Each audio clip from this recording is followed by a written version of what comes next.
Thanks for tuning in to another TellyCast. Before this week's show, I wanted to remind you to sign up for our free weekly newsletter, TellyCast Plus. It features interesting TV industry news stories from a different angle and exclusive content, such as Opinion and The Secret Producer, our anonymous TV exec reporting from the front line of TV production. Plus, we're bumping up the goodies with more free downloads of TV industry reports, discounts, and exclusive access to some live TellyCast events we're planning for the months ahead. And you'll only get access to those if you're on our mailing list. And don't worry, we don't like spam either, so we won't do anything weird with your data like sell it to advertisers or anything. Just sign up at our website by searching TellyCast on Google or visiting telecast-podcast.com. Thanks a lot. TellyCast, the TV industry news review. How is artificial intelligence being applied in TV production? How can AI shape the TV shows of the future? And how are producers using it today to create amazing content? Find out on this week's TellyCast. This week, we're looking at artificial intelligence in TV production with Guy Gadney, CEO of Charisma.ai, a company at the cutting edge of interactive TV production, and Michelle Singer, COO at UK comedy indie Rockerdale Studios, as they talk us through the past, present and future of AI in TV. It's all coming up on this week's TellyCast. This week, we're taking a look at AI, artificial intelligence in TV. Now, we've seen plenty of series, Humans, Westworld, and Person of Interest, to name a few, that have based their narrative on AI and robots. And we know that there's machine learning at work when it comes to surfacing the content we're served up to watch next on Netflix or Amazon or other SVOD services. But what about the use of AI in content production? What's going on right now, and what does the future hold? And how can producers harness this technology that's been integrated in most other aspects of our lives? Joining me to discuss these issues and more are Michelle Singer, COO at British comedy indie Rockerdale Studios, and Guy Gadney, CEO of Charisma.ai. Welcome to the show, guys. Hi. Hi. Great to have you on. Guy, coming to you first. Tell us a bit about Charisma and what you do as a business. From our standpoint, I think AI has sort of evolved a little bit from being a very technical space and almost an informational base into now something more creative, and is now a tool which we can use for storytelling, for immersive storytelling, for writing new stories and accelerating that creative process. So what we do with Charisma is we've developed the Charisma.ai platform to allow all of that to happen. So it's a bit of a technology that people can write into in the same way that if you wanted to write a novel, you might write it into Microsoft Word. If you wanted to write a movie script, you might write it into Final Draft. For interactive and storytelling, then Charisma is the platform to do that. And then it also powers out these great sort of animations and video experiences as a final product. Can you give us some examples of the projects that you've worked on? Yeah, so I think we cut our teeth actually with my startup prior to this, working with the TV industry, spotting a particular niche, which was that, as we all know as audiences, once a show finishes and there is that gap, that vacuum between series, there's almost like this emotional grief that happens while the show is off air. So what we did was we pioneered mobile and online stories that bridged that gap, that kept people interested and engaged in the storyline. And what we found doing that, which was for shows like Home and Away in Australia up to Sherlock with Hartswood Films here in the UK, was that people really emotionally connected to the characters, as distinct from, say, the story world or the narrative. It was the characters that people really connect with. So with new advances in artificial intelligence, we're able to bring these characters to life. And we have done that for a number of projects now with the BBC for Sky with Bulletproof, and now we are working with Warner Media in the US, looking at how these sorts of characters can come to life so people can talk to them as if much as in the same way I'm talking to you now, or I'm on a video conference with someone. I can be immersed in their world, in these fictional characters' worlds, talking to them and having, I suppose, an extended experience with a TV show. Now, I suppose many people have come across this sort of interactive storytelling through, I suppose one of the best known projects was Bandersnatch, right, on Netflix. Yeah. Can you give us a bit of background on the history of AI in TV, and what have been the key points in its development? Well, firstly, Bandersnatch was a real catalytic moment, I think, for this. It was a moment where the industry suddenly looked at Netflix and went, "Wow, if they're backing this, then this is going to be serious." And indeed, Netflix, continues to invest in this area. However, what they're doing is not artificial intelligence. It's not what we are focused on, or indeed using that sort of technology. I think within the creative industries, AI to date, and especially recently, has been very much the topic of the series. So you mentioned Humans, you mentioned Westworld. In the movie world, similarly, we've had AI as a very important central theme of the storyline. But where we're now heading to, of course, is that reality is catching up with the fiction, and AI is starting to have a significant impact in development, in production, in screenwriting, and indeed in the in creating new story formats as well. There's been some recent developments that I've been tracking, and I've included a few stories on these on the TellyCast Plus newsletter on a few occasions, and that's really looking at what Unreal has been doing. Now, Unreal is a video games developer, or has become known as a video games developer. Have they developed the concept of digital humans, or did it exist before Unreal? But can you tell us about this whole idea of digital humans, and what are they? Well, I think for many of the listeners who maybe have been focused on television and then had that view slightly changed during lockdown by seeing all their kids playing Fortnite and so forth, that's Epic Games. That's the Unreal Games engine, which is owned by Epic, and Epic is an astonishing company.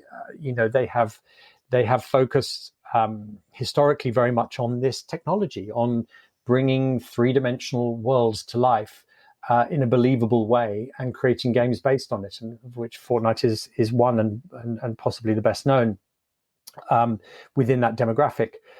And they have really been pushing to eliminate the gap between what is perceived as games, as slightly pixelated or almost comic style experiences, into really high fidelity visual experiences. So it's not only that it's interactive, but it looks like it's come straight off screen. And I think that's the key difference here. And as you say, one of the key steps forward that they made recently was to release these metahumans, which are, highly detailed three-dimensional avatars of human beings, or whatever shape or form you want them to be. And I think the difference here is that we're starting to now see this sort of technology, as I'm sure many people will have experienced, being very useful into that television production process, whether it's virtual production of sets, or indeed, fill-in scenes where you may have to go back and normally you'd have to go back and bring the cast back in and spin up the set and all of those things. Now we can drop in these more virtual characters into set and make that production process a lot more seamless. So to my mind, I think they are a real milestone actually in bridging to industries, the video games industry and the video production industry, which historically, I suppose, has had a bit of a gap between it. And for that reason, I think it's super exciting. If we're saying that there's a problem, there's an issue that you discover, or something happens in post-production, and you need to get the actor back or some talent back, and they can't, they're on another project, they're unavailable. What you're saying is it's possible to create a digital human, or meta-human is the term that you use, version of the talent. And, perhaps they can voice it from wherever they are, but actually the technology now is completely photorealistic, so you wouldn't be able to tell the difference. In certain scenes, absolutely. And I think it's twofold. So what you've got is you've got something as a scenario you've just explained, which is where it's going into an edit, it's in post-production, and then it's sort of locked off, right? So you output it as a piece of video, and done correctly, the audience will be none the wiser, and that's fine, and that completely achieves that goal. But the revolution, I think, that we see is that because this sort of tech has come from the games industry, you can do it in real time. And that changes all sorts of things around, my world, around doing interactivity, so that these characters that you see on screen are able to be talked to, and they render out it. Their performance is real time, like a theatre actor. That's exciting. And also for a director, and I've seen some astonishing examples on the set of The Mandalorian and Star Wars, you are really able to see the final setup with CGI and real actors in real time or virtually, all set in using the Unreal Engine as a virtual set. So I think it's both ends of the spectrum. One is that development and pre-production, production, and then the other one, as I said, the revolution is then being able to have these characters come to life in ways we've just never seen before. And audiences love it, by the way, because they're closer to the stories, they're closer to the characters they love. And what you were saying earlier on about bridging the gap between series, and we're finding that now probably more than ever, when we know how scripted production has halted. I'm a fan of Better Call Saul, right? And it's usually, a year or so between series. And then it's also the way that it plays out. It's one episode every week, sort of old style. But, if there was a way of immersing myself in that universe in between series, but also in between episodes, what you're saying is that this technology exists now to be able to create these sub-stories and deeper stories around the characters. Creatively, absolutely it does. But it's more than that, because you've got to ask why, why bother? And actually, there was one project I'm thinking of in particular we did for RTL a few years back, where by bridging that gap between episodes, and indeed by bridging the gap between series, that mainstream primetime series saw a 25% increase in audience share, And as you know, to move an audience share by 1% is significant. 25% was crazy, and we did that 2 years running. So it's not just, I think, that we can do it, but the why from a business perspective and a return on investment is because the audiences will then stay closer to your show and love your show, and you get the recommission. It's that simple. And this is about brand extension as well, isn't it? Because we're talking about, some of these huge scripted dramas, or it could be unscripted as well. But, these media properties are brands in their own right now, and you can actually start to extend these brands into exciting new areas, and obviously really keep control of it as well. Yeah, and my view is if you don't do it, you're not doing it justice. It's that, again, you're not doing justice to the brand or the show or the characters, or indeed all the work that has gone into it. Having built up all that work, it makes complete sense to leverage it out into other media that which is where the audiences are. And I think that's sort of the no-brainer for me. Why wouldn't you? It's an important piece to do, and we've seen audiences shifting their behavior over many years now. Netflix, SVODs, move to binging has exacerbated that. The pandemic has exacerbated that. as we see that change, I think it is vital that as creators and as an industry, we move towards it, because that's where audiences are at. And if we don't, then we'll find that our audiences are diminishing. It's really exciting, actually, if you think about it, because you could, possibilities of creating mini-series particularly for social media platforms, using familiar characters. The possibilities are endless. I guess the one question is it out of the park expensive when it comes to investment by media businesses to use these metahumans, or this new development by Unreal, does that make it much more cost effective? No, it's not out of the park at all. And our experience has shown us over a number of years now that the closer you integrate with the production of the TV show that is being produced, the more efficient and the more cost savings you get. Naturally, if you have to recall talent and you have to do all of, to do voiceovers, or you have to recall talent for whatever reason and then spin up sets, then things start to get a little bit complicated. The closer we work with the broadcasters, with the production companies, not only the more efficient is it and the more cost effective it is, but actually creatively you hit the level of excellence that everyone's looking for, that we're looking for, and that the producers are looking for. And that shows on screen, and that shows with the audiences. So I think it's totally not out of the park. And I would almost see it as a part of the series. If there's always a character who you sort of want to see a little bit more of in a series, and never quite gets the screen time that it eventually gets, and audiences sense that, then that's usually the character that we'll target. We'll look at, let's bring that one to life, bring up their backstory, bring up a storyline which may have hit the cutting room floor, and see how we can expand that. That's a formula that usually works. We'll include some clips in the episode description to recent Charisma projects as well, so everybody can go and take a look at Unreal as well and see the potential of that fascinating area. Michelle, welcome to the show. Thanks for joining us. As opposed to being a business specializing in AI like Guys, you're a content producer who's recently utilized AI in terms of deepfake. Tell us a bit about Rockerdale Studios, and you're one of the fastest growing comedy indies in the UK, right?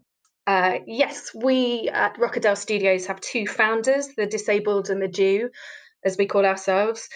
Stu Richards is our creative lead. He's alarmingly prolific as a format generator. And I take on the sort of operational and production lead.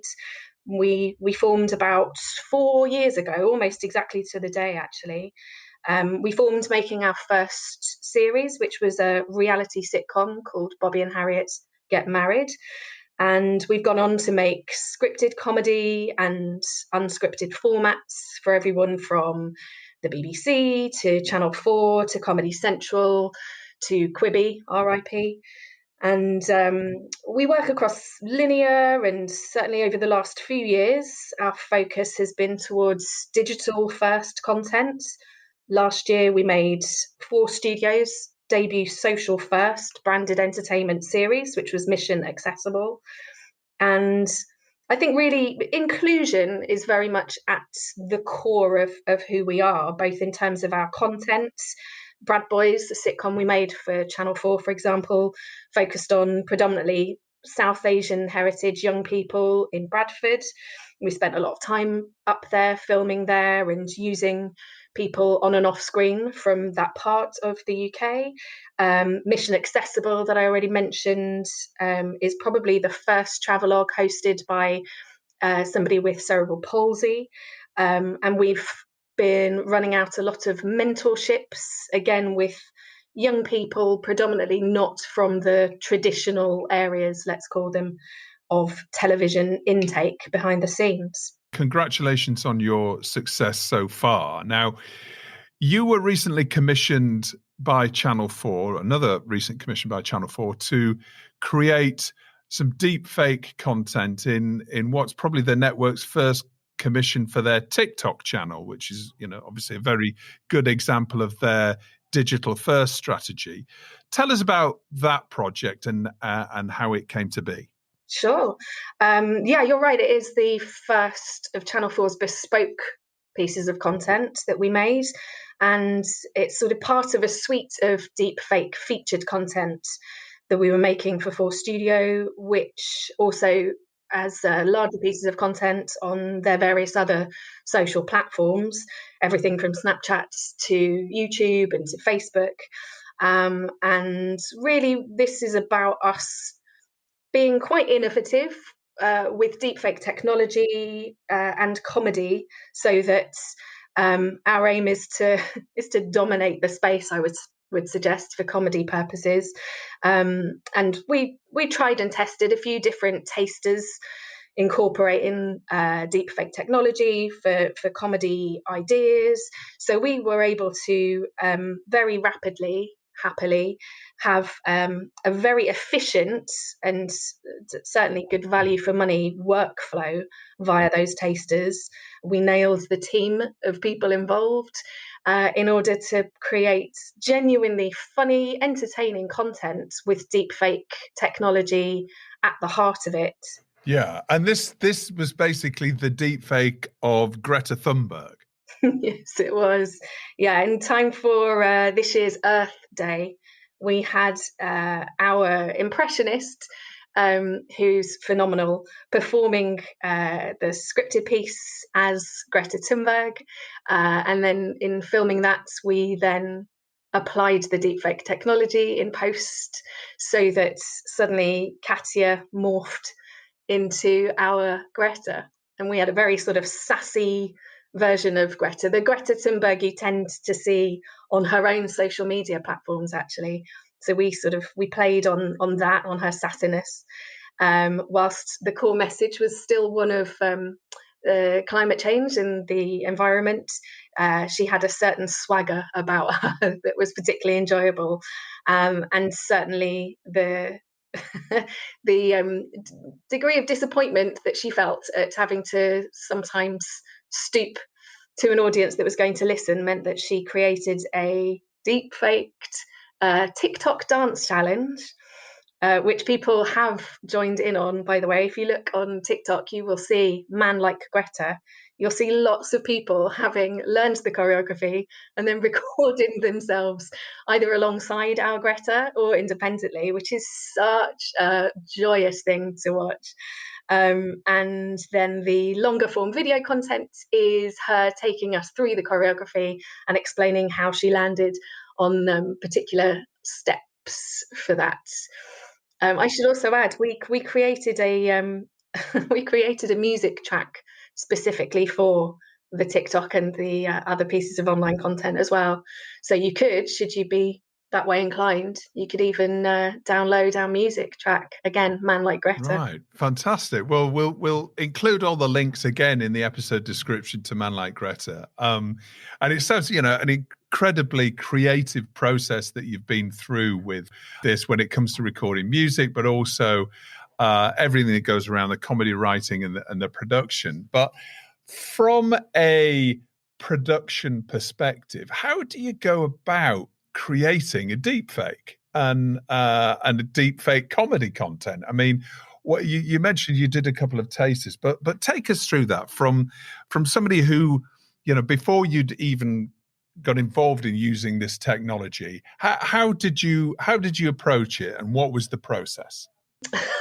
It is complex, and I don't wish to suggest that it isn't, but mercifully, having sort of tried and tested a few times with a variety of other creative ideas, it's really the first time, I think, that we have worked on something where, frankly, the legal side of things deeply informs the creative. The two things really very must go hand in hand.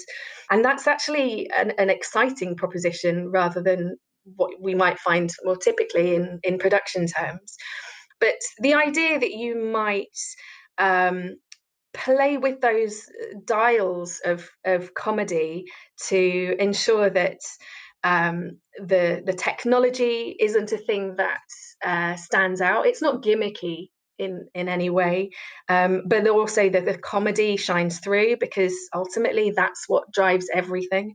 And also we're on a legal sure footing. It becomes a really interesting and creative collaboration right from the get-go. It excites people, both in terms of commissioners and the sort of script writers and the performers involved, and those people who are involved with the technologies too. So to see it as a true collaboration amongst all of those departments, it becomes a very sort of energized, exciting, collaborative exercise.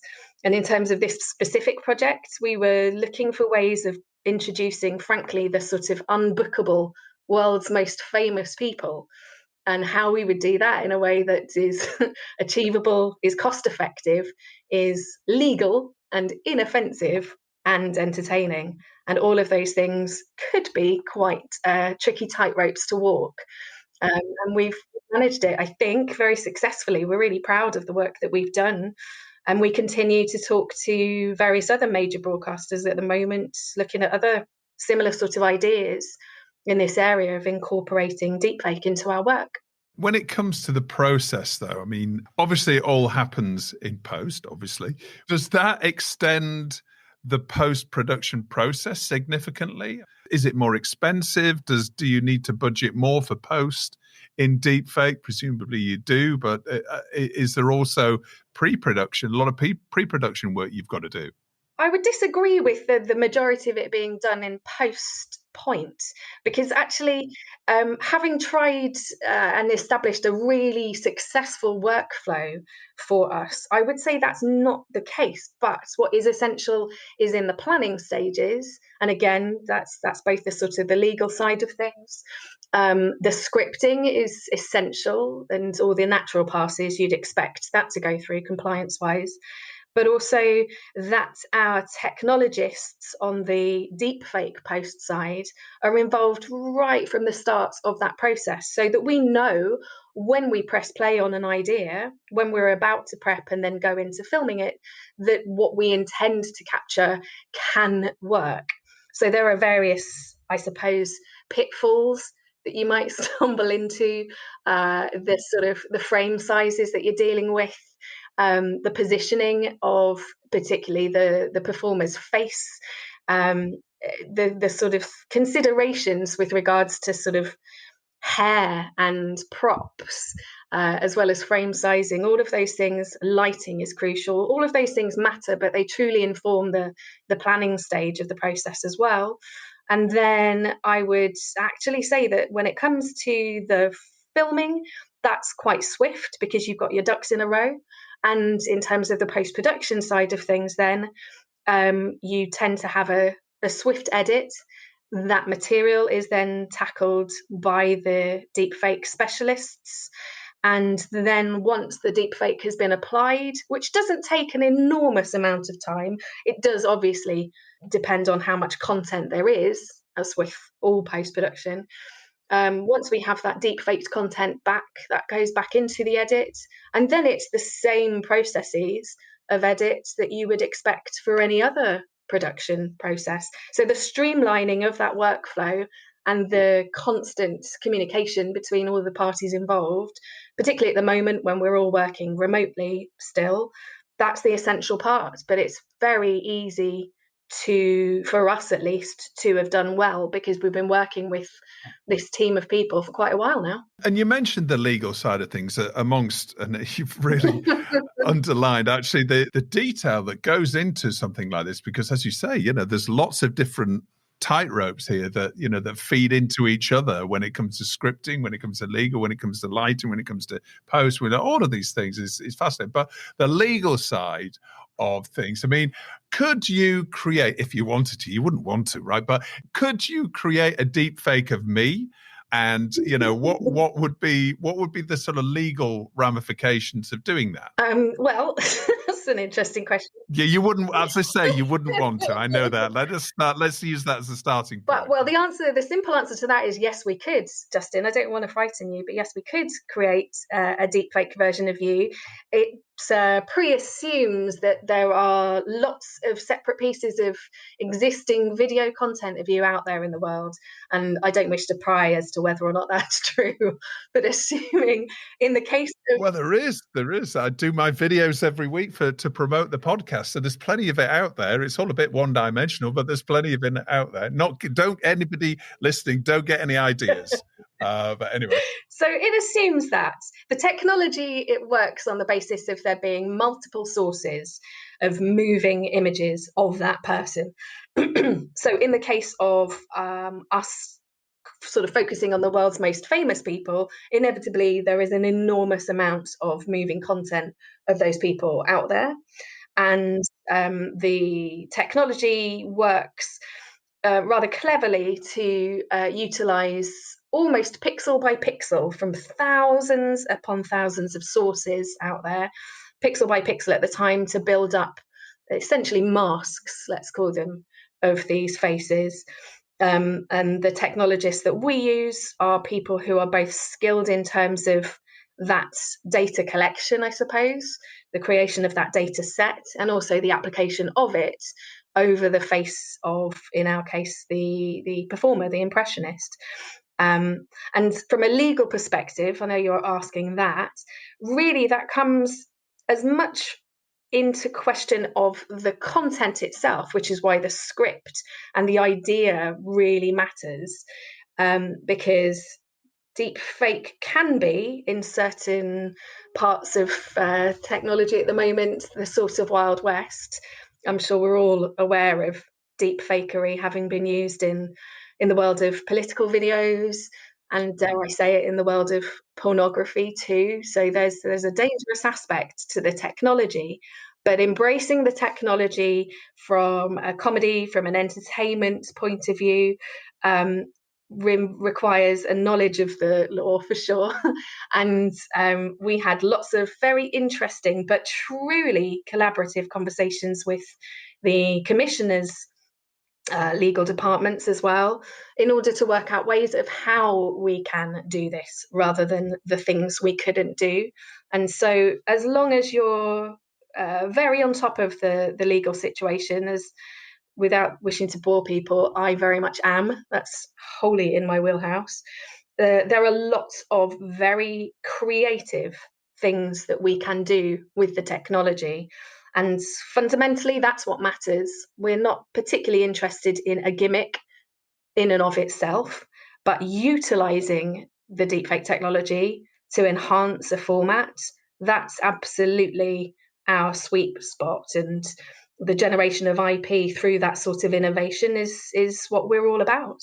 Well, fascinating stuff. We'll incorporate a few clips so everybody can take a look. But the man like Greta is fantastic. And when I first saw a clip, actually a still, as I was about to watch it, it made me laugh. It was so extraordinarily realistic and very, very funny and very enjoyable. So everyone go and take a look at that. What's next for Rockerdale then? You're in the Indie Lab Accelerator program, right? Are you looking to expand? Are you looking for investment? Are you looking to start to sell internationally? Where you're at and what are your ambitions for the business? Yeah, we did the Indie Lab Accelerator in 2019. And since then, we've both been growing our sort of domestic buying base. And also we're working with some companies in the US on several of our projects out there, and we've got a focus on international expansion from both a co-production point of view and from a format sales perspective. And we're also engaging in various conversations with prospective investors, both here and internationally, in order to sort of further develop those formats and expand our team and expand the territories in which we work too. All the very best with that. Guy, how about you? What's the future for Charisma?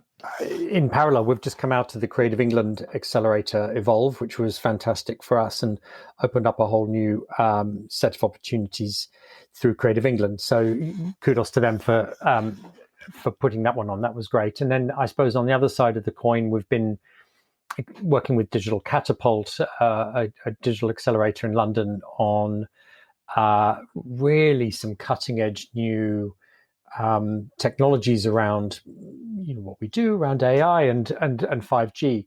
So I think all of that is setting us up nicely for the other side, for sort of, I suppose, the other side of 2021 and into 2022, which is all doing what we always do, which is good storytelling. And I think it always comes down to that, whichever medium we're in.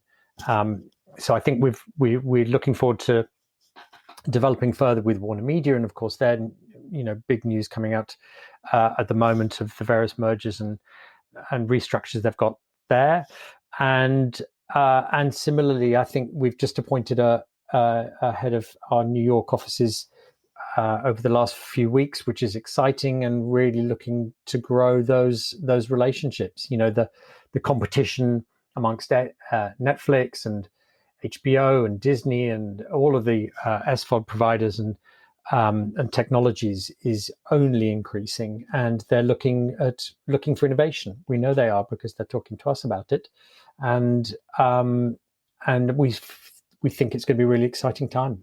Well, it certainly is. And just hearing you both talking about, not only the technological development in the future and the potential for it, but also the real life application of this sort of technology now from a commissioning perspective that's happening right now is really fascinating. So well, best of luck to both of you in everything in the months and the years ahead. And now it's time for Michelle and Guy to pick their stories of the week, the TV industry news items that have caught their eye in the past 7 days. Michelle, what's your story of the week? Well, mine is the very delightful return, although it's a slow reopening, of theatres and cinema from this Monday. I think it's really clear to us that those worlds, those parts of the arts landscape are so invaluable to us from a UK freelance sector and skill set point of view, and those things translate right across the TV board too. So it's my happy place as well, the theatre. So I'm absolutely delighted to see that cautious return. Can't wait to get back into the theatre myself. Yeah, fantastic. And I also saw yesterday that Sheffield Docfest is actually going to be having some real live screenings in the weeks ahead as well. So that sort of brought it home to me that actually we can go to the theatre, we're going to the cinema, which is really exciting, and look forward to doing that myself as well. Guy, how about you? What's your story of the week?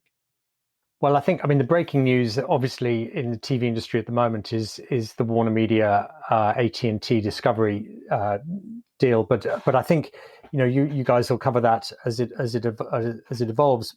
Mine actually was more of an HR one, and I do very much second what Michelle's saying about just the opening of the doors and the freelance sector as well as doing the work that I do. I'm chair of the Old Fire Station Theatre here in Oxford, and we have been feeling it as everyone else has, and so I'm very pleased about that. But I think there was just interesting moves at Sky for me, and the appointment of Cécile Frocoutaz I think was very interesting. Cécile has spent time recently as head of YouTube in the EMEA region, and I think knowing what YouTube has been doing and the way that they approach things around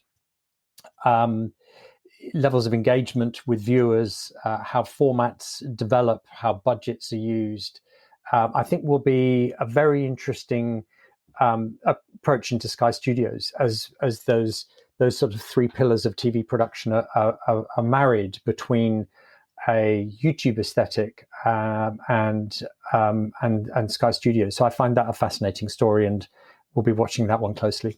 I'm finding fascinating the fact that we're starting to see, as this is the case, we're starting to see a few executives coming from these new media digital players, and not only Google, but as you say, YouTube, but also Netflix and other streamers, and they're coming back into linear TV. And particularly when it comes to senior executives, the experience and the knowledge and the strategy that they've learned in the time that they've been with these businesses is going to be really important for these linear networks or distribution businesses or whatever types of business they are to really upscale and compete in this new media landscape. So it's a really fascinating time, I think, with top talent moving around. I would totally agree on that. And as much as anything, and I mentioned this before, I think it's an acknowledgement of people understanding that audiences have shifted, and that deep understanding of audiences that one gets through online platforms, as distinct from straight, free-to-air broadcast, is going now rolling back, and we will see that acknowledgement of digital experience and those business models, I think, change the landscape fairly dramatically in the next year or two. And now it's that time in the show where my guests get to nominate their hero of the week and who or what they're telling to get in the bin. Guy, who's your hero of the week? So my hero of the week goes to the games industry and EA in particular, and the creators of FIFA 21. So in the new release of FIFA, they are putting in Kyan Prince. Now, Kyan, if you're a QPR fan, you will know, tragically stabbed to death in 2006, and he would have been 30 this year. And they're putting in Kyan Prince's as a player, as a virtual player into FIFA 21, and I think that is a really strong mark of the sort of social impact actually that the games industry can have, and it's good at it. The games industry is pioneering this sorts of inclusiveness, and as with all of us, could do better. But I think this is a great mark, and I was really pleased to see how they've stepped up on this. Yeah, that's a fantastic move. How about you, Michelle? Who's your hero of the week? Well, this week my hero will be Davina McCall and the team that I think they were from Fine Stripe, who made Sex, Myths and the Menopause that was on Channel 4 last week, for a programme to cover a subject matter, very frankly at that 13 million women in the UK are menopausal at the moment, so could well and truly identify with, plus their partners and colleagues and families, a matter that clearly will affect 51% of the population, and it's a subject matter that simply does not get enough mainstream media coverage. And so it's about time that we saw more and more of this kind of content that's inevitably going to affect most of us, frankly. So I was absolutely delighted to see that programme and looking forward to many more touching on the same subject matter. Yeah, and we'll include a link to the episode as well. Guy, who or what are you telling to get in the bin? Well, so I've got my eye on someone here, and I'm hoping I don't have to do this. But if it does happen, then Gavin Williamson, who looks like he might be stopping 50% funding cut to the arts subjects in higher education, he is on the verge of going straight into the bin if he does that. I think it's an absolutely dreadful move, which not only for culture but for industry is borderline crazy. And following on from that, it's worth just noticing that a recent report out yesterday that coming out of Australia, that for every $1 billion in turnover in the mining industry, for example, an additional 472 jobs are created, whereas in the arts and entertainment sector, for every $1 billion in additional turnover, 4,297 new jobs are created. So if we want to be a powerhouse country in the future, excelling in all our ideas and creativity and imagination, our sector is the place to invest. It seems incredibly short-sighted. So he's teetering on the edge of the bin. Maybe we should get Oliver Dowden to have a word with him, and Culture Secretary of the UK, obviously, to see if they can change that. But you're right. Investment into UK creativity is something that is really important to safeguard, I think, and it's just shown how incredible an export it is for the UK when it comes to creative works, whether it's TV or film or games or lots of other creative areas. So absolutely, fully agree with that. Michelle, how about you? What's going in your bin? Well, for me, this is very personal, but it will be the anti-Semitic response in the UK to the current Israel-Palestine conflict.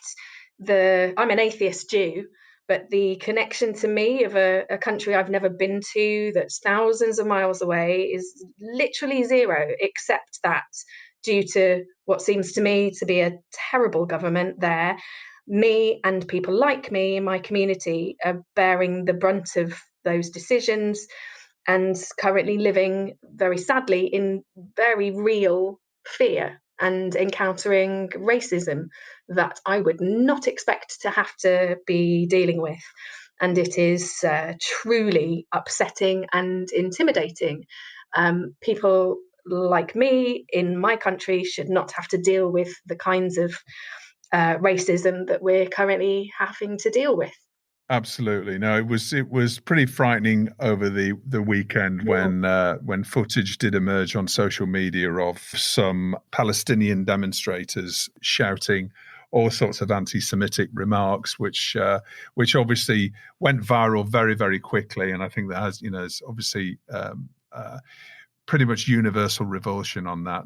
Absolutely. Fully appreciate that, Michelle. And let's hope that this situation will move forward in a peaceful way, and people can sort of open their minds a little bit more.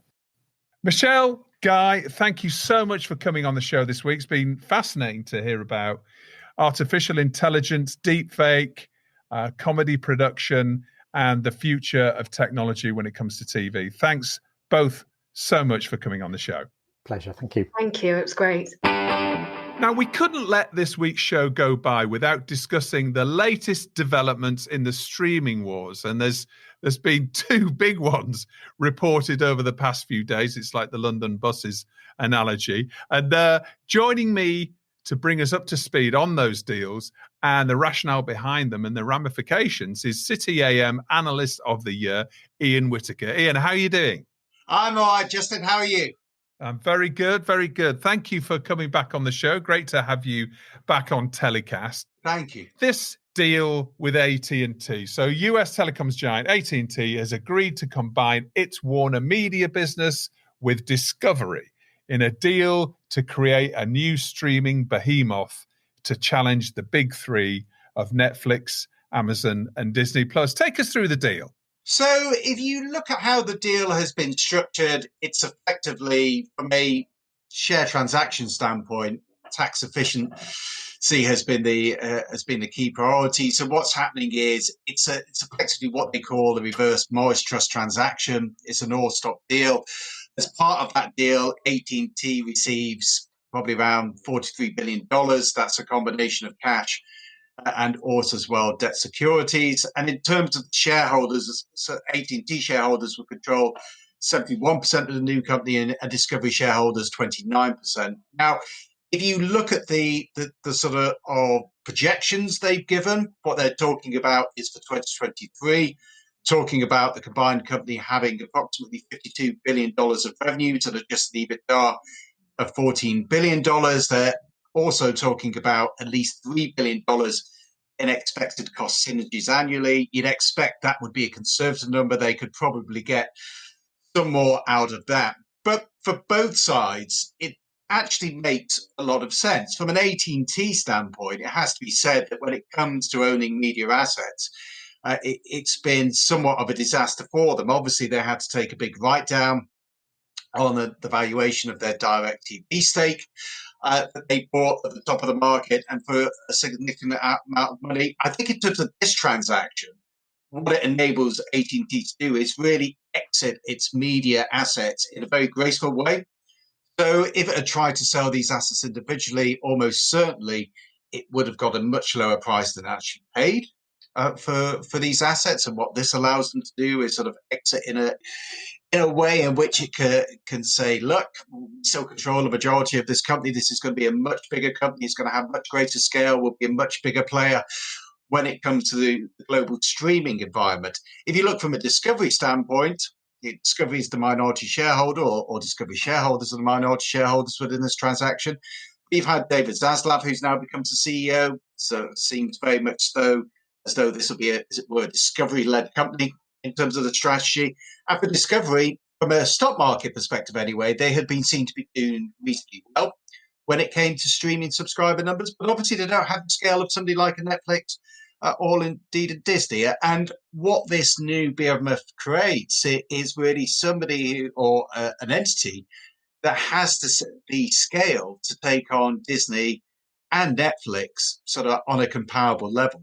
So strategically, it makes sense. There's an argument for saying that AT&T definitely had messed up when it originally bought its media assets, but sort of the worst thing is often to not correct a mistake, and in doing this transaction, that's very much what it's done. And I think for Discovery, again, sort of as mentioned, it gives it a bigger platform on which to play. And it all automatically slots it into fourth place, I think, when it comes to subscriber numbers, because we've got HBO and HBO Max with 64 million subscribers worldwide, and we've got Discovery, which is obviously only relatively recently launched, but that's got 15 million subscribers. Obviously, we don't know how many of those are actually paying subscribers. Very few, I would imagine, right at this point. But that really brings it into fourth place, not far behind Disney Plus.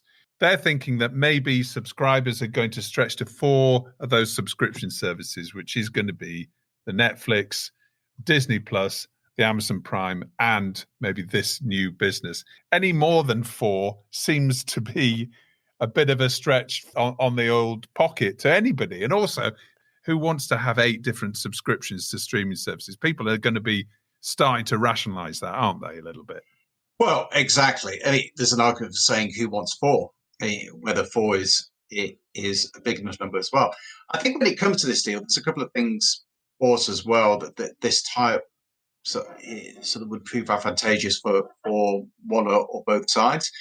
If, for example, your AT&T, you knew with HBO Max, because of some of the content deals that you signed, that you were prohibited from going into some quite valuable markets until a couple of years down the line. So, for example, HBO Max couldn't be launched in the UK until 2025 because of the deals they've got with Sky. Now, by that point, an extra 4 years is an eternity when it comes to the streaming landscape, and you risk being effectively locked out of the market. Now, it's still the case HBO Max can't come into the UK until 2025, but by tying up with Discovery, what you're enabled to do is work piggyback off the Discovery subscriber links that be in place, and therefore HBO Max could be slotted in that sort of environment. I think when it comes to the streaming services, one big problem I think you have here is that this has obviously been led very much by US media giants. The US media landscape is different from the European landscape. And if you look, for example, at what's happened overnight with TF1 and M6 coming together in France, what you can see happening is effectively a US market where obviously it's an extremely big market. There's a potential for a number of different players to operate.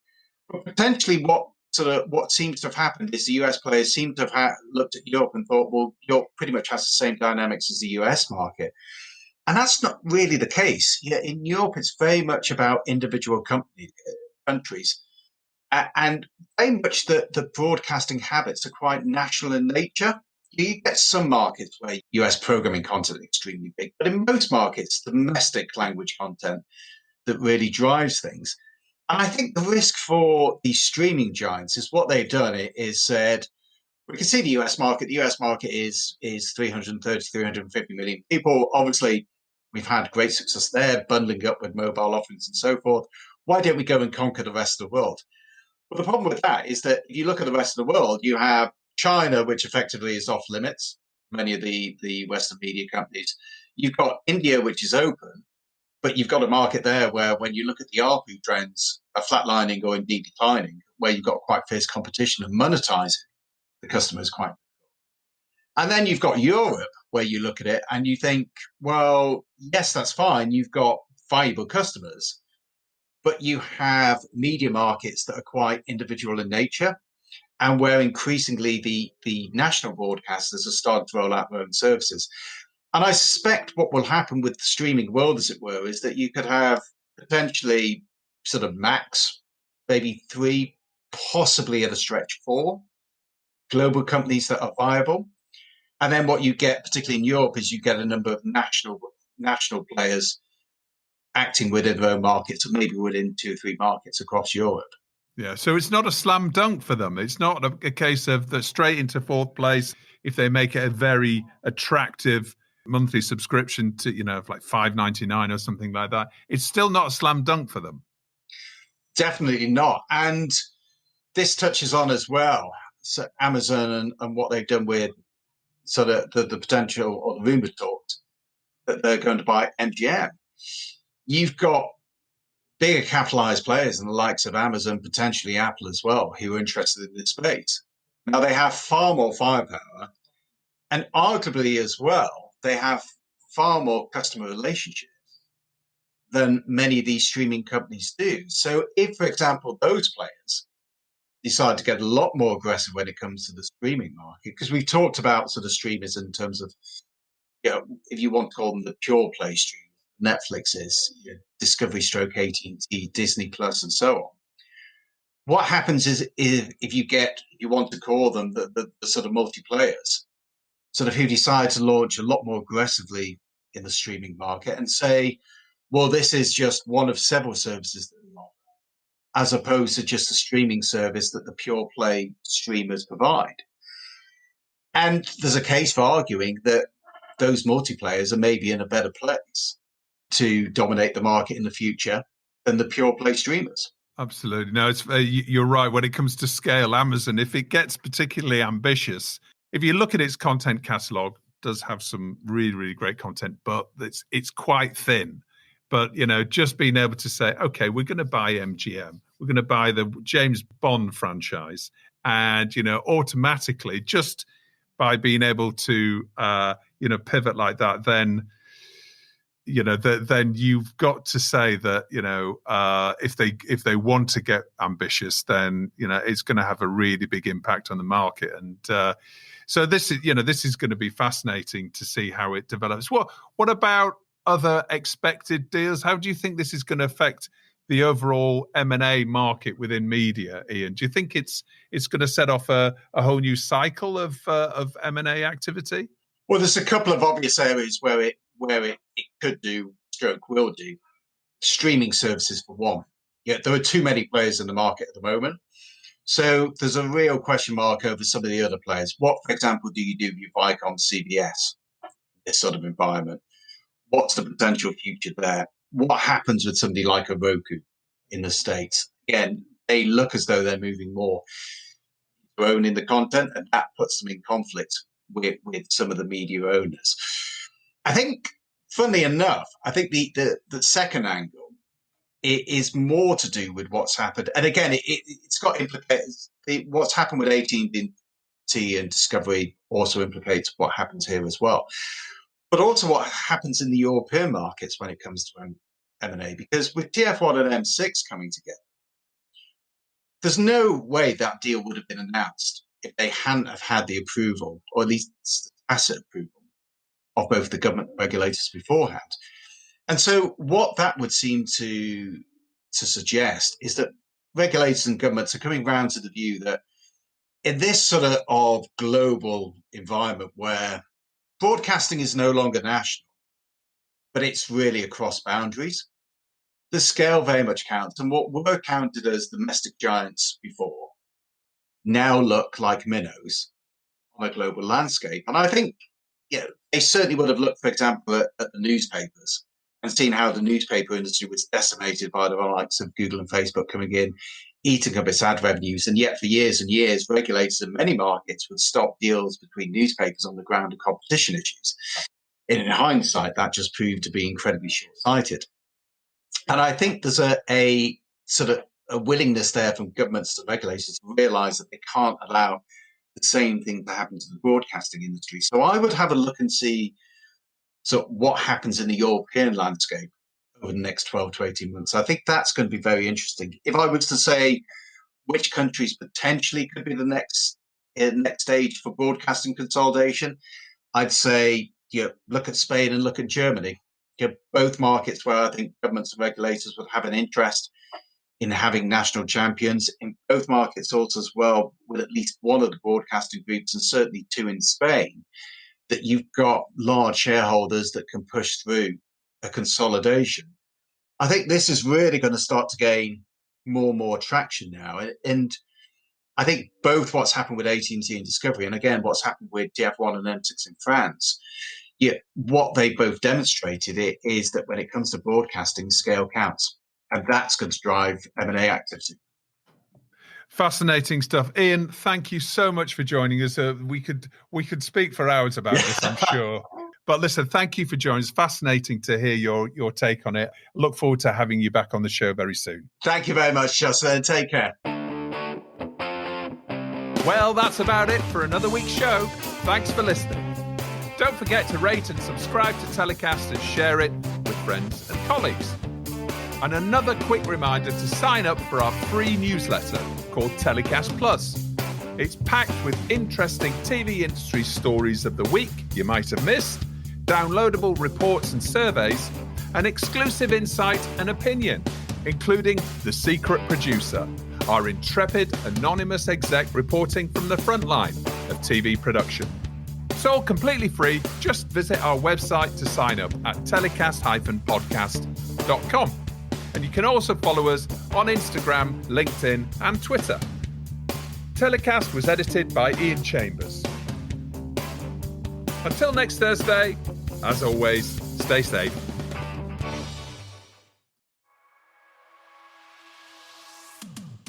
Thanks for listening to another TellyCast. A quick reminder to sign up for our free weekly newsletter, TellyCast Plus. It features interesting TV news stories from a different angle and exclusive content, such as Opinion and The Secret Producer, our anonymous TV exec reporting from the front line of TV production. Plus, we're bumping up the goodies with more free downloads of TV industry reports, discounts, and exclusive access to some live TellyCast events we're planning for the months ahead. And you'll only get access to those if you're on our mailing list. And don't worry, we don't like spam either, so we won't do anything weird with your data like sell it on to advertisers or anything. Just sign up at our website by searching TellyCast on Google or visiting telecast-podcast.com. Thanks a lot.